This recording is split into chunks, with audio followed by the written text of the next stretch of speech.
اعوذ باللہ من الشیطان الرجیم بسم اللہ الرحمن الرحیم۔ السلام علیکم۔ تہذیب زندگی۔ معلوم ہے کہ اس دنیا کی زندگی چند روزہ ہے، جس کے بعد آخرت کا مرحلہ آنا ہے جہاں اعمال کی پوچھ گچھ کی جائے گی۔ لہذا ہر شخص کے لیے ضروری ہے کہ اپنی زندگی کو اللہ تعالیٰ کے احکامات کی روشنی میں بسر کرے، کاموں کو واجب کیا گیا ہے، کچھ کاموں کو ان کی ادائیگی میں کوتاہی نہ کرے، اور جن باتوں سے روکا گیا ہے ان سے گریز کرے۔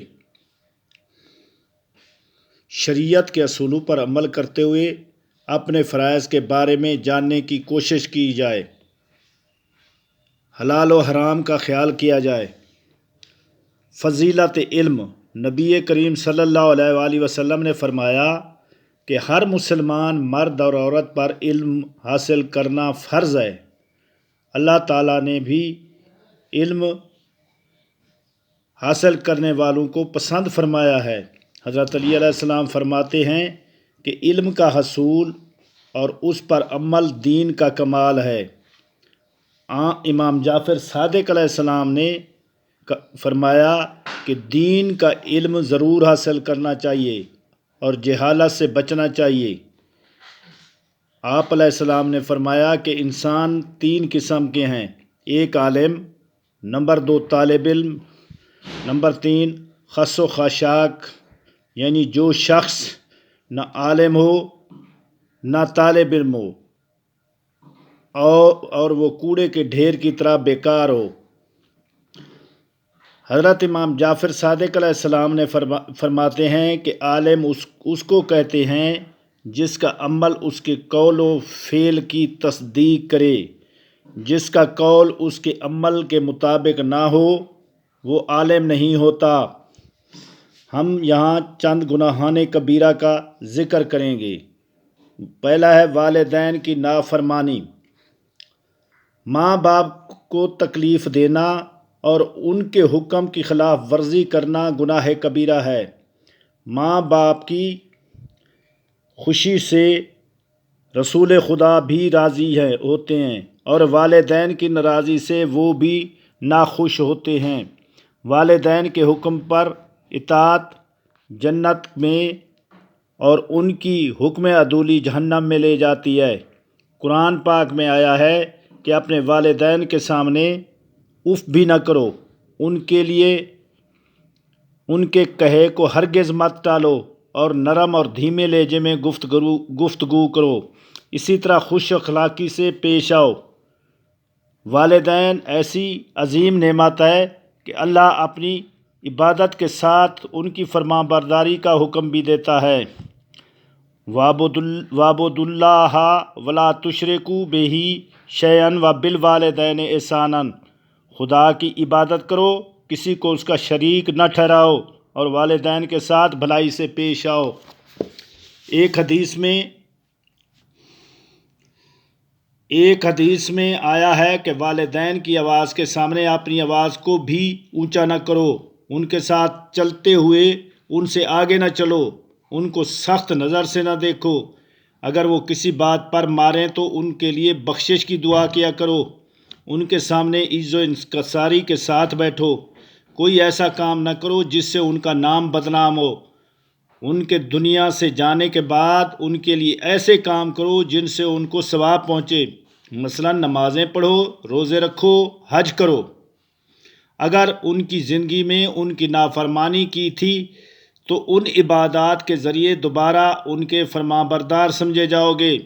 حضور اکرم صلی اللہ علیہ وآلہ وسلم کا ارشاد ہے کہ جنت کی خوشبو اتنی تیز ہے کہ 1000 سال کے فاصلے سے بھی سونگھنے والے اس کو سونگھ لیں گے، مگر والدین کا نافرمان، قطع رحم کرنے والا، بڑھاپے میں زنا کا مرتکب ہونے والا اور متکبر انسان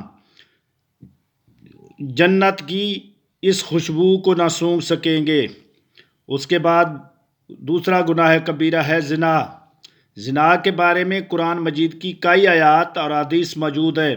نبی کریم صلی اللہ علیہ وآلہ وسلم کا ارشاد ہے کہ جب میری امت میں زنا کی زیادتی ہو جائے گی تو اموات زیادہ ہو جائیں گی۔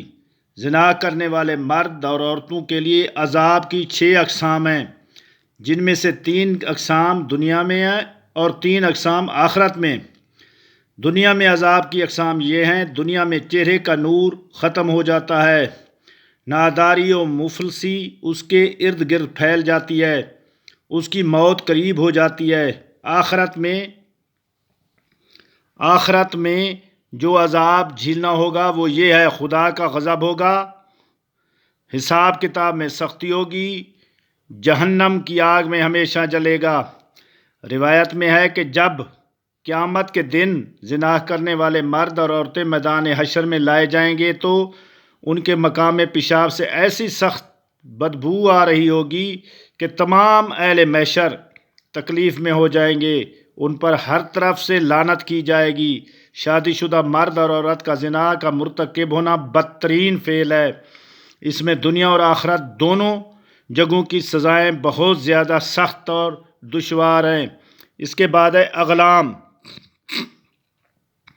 مردوں کا مردوں کے ساتھ بیہودہ فطرت کے ساتھ عمل زنا سے بھی زیادہ برا ہے۔ اللہ تعالیٰ نے اس حرکت کی وجہ سے ایک امت کو صفحہ ہستی سے مٹا دیا تھا۔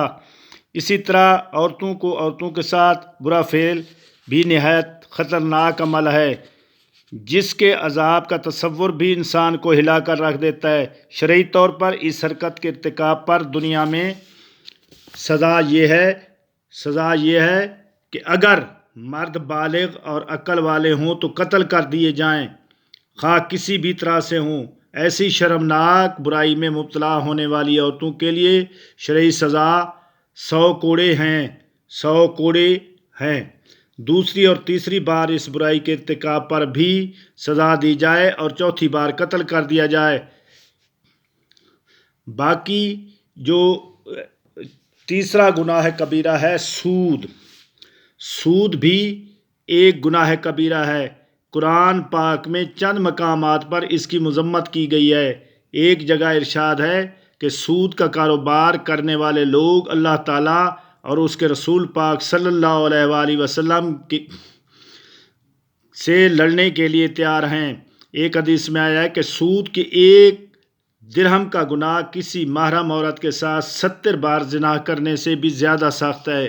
جو شخص سود لیتا ہے، سود دیتا ہے، جو اس کو لکھتا ہے اور جو اس کا گواہ بنتا ہے، اللہ تعالیٰ ان تمام لوگوں پر لعنت بھیجتا ہے۔ سود یہ ہے کہ کوئی شخص ایک جنس کی چیز کو جو ناپ اور تول میں فروخت کی جا سکتی ہو، اسی جنس کے ساتھ مزید شامل کر کے یعنی زیادہ کر کے خریدے یا بیچے۔ جو اشیاء گن کر فروخت ہوتی ہیں، مثلاً انڈے اور اخروٹ وغیرہ، ان میں سے سود نہیں ہوتا۔ اگر وہ اشیاء دو مختلف قسم کی ہوں تو ان پر بھی سود نہیں ہوگا، لیکن گندم اور جو شرعی طور پر ایک ہی جنس سمجھے جاتے ہیں، اس لیے ان میں سود ہوگا۔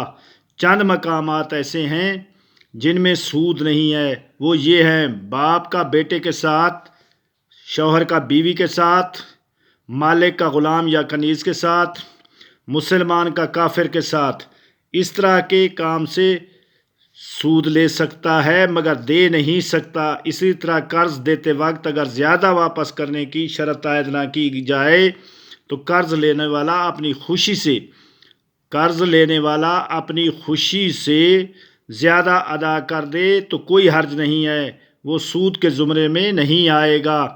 یہ ہم نے 3 گناہ کبیرہ بتائیں۔ انشاءاللہ باقی گناہ کبیرہ ہم آپ کو اگلی ویڈیو میں بتائیں گے۔ والسلام۔